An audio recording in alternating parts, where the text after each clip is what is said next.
Hey guys, welcome back. Today I am talking about a new lens that I'm pretty stoked about. This is for the Sony E Mount cameras. This is the Sigma 35mm f2 DG-DN contemporary lens. They make this for Sony E and also the L Mount. This lens comes in at about $640, and it is one of three lenses that Sigma makes for Sony E Mount, two of which are the art lenses, a 1.4 and a 1.2 at $840 and $1,499 respectively. As I said, this comes in at about $640. It is an incredibly built and stylish lens. Just to run down the specs for you, it is full autofocus with a manual autofocus switch on the lens itself. It has an aperture ring. Goes from f2 all the way to f22 with an A setting. For when you put it on A, you throw aperture control back to the camera. It has a minimum focus distance of 10.6 inches, so you can get pretty close to your subject. The optical design, 10 elements in 9 groups with 9 rounded diaphragm blades. Has a 58mm filter thread, weighs in at about 11.5 ounces or 325 grams, and it does not feature image stabilization. It does come with a lens hood, and it comes with 2 lens caps, one magnetic, which you can see here, which I just love. I wish more camera manufacturers and lens manufacturers would use this design. It also comes with a pinch to open cap, which I've got stowed away in the box because I will never use that. So I've been putting this through its paces for the last week or so, and I'm going to show you some of the images I've taken with this camera right up next.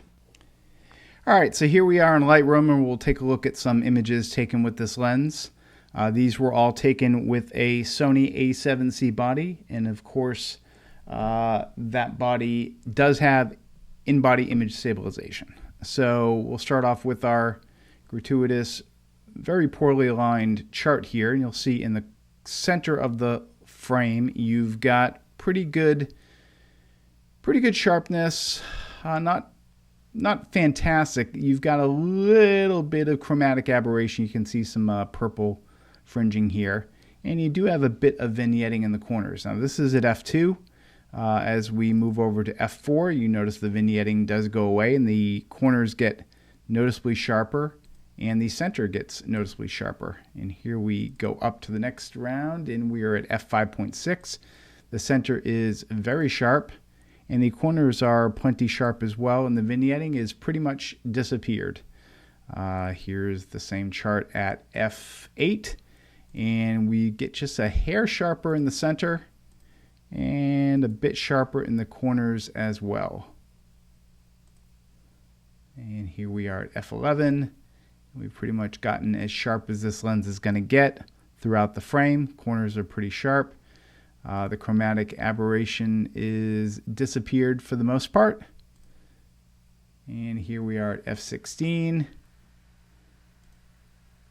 And at f22, you start to see a bit of diffraction coming in.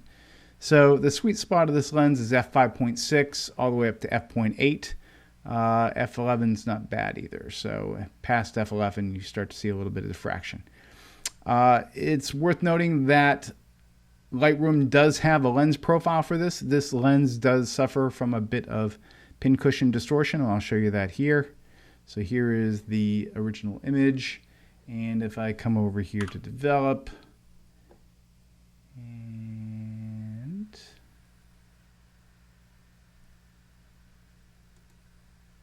I enable profile corrections, you'll see here that we get that corrected for with it off, with it on, with it off, with it on. So if you're using Lightroom, you'll greatly appreciate that. I'll just run down a few more images here. This was taken at f2. Very good bokeh, very pleasing. Here's another example of the bokeh at f2.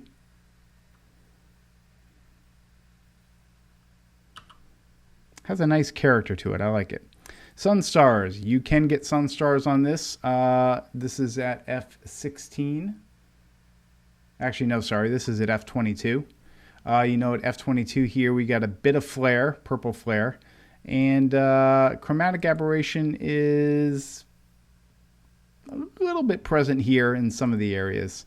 I'll be getting a nice sun start, f16 and up. Here's another example of this flare that you might encounter with this lens when shooting into the sun.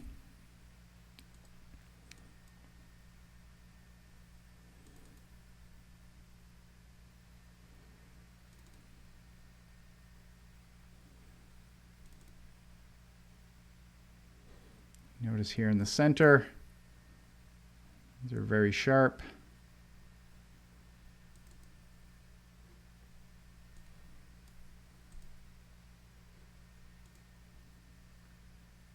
Yep, overall, really happy with the images this lens produces. Okay, so let's move on to the video focus test. As you can see here, this lens does exhibit a good deal of focus breathing when switching focus between two focus points. The good news, if you can call it that, is that the focus motor is quiet, so you won't hear anything. But of course, with heavy focus breathing, this lens in autofocus is going to be next to unusable for any real video work. Okay, so wrapping up. What do I like and what do I dislike about the Sigma 35mm f2 DGDN contemporary lens? Well, let's go over the likes. First of all, takes great pictures. The bokeh is very pleasing. It's very sharp in the center, and for most of the frame, as you get to f5.6 and above, the corners start to sharpen out really well. So this would be a good lens to use for landscape, as well as street photography. 35mm is not a focal length I would use generally for portraiture, but if you're getting a environmental portrait where you've got a portrait of someone in their settings, in their home, this is a good lens for that. F2 is pretty fast.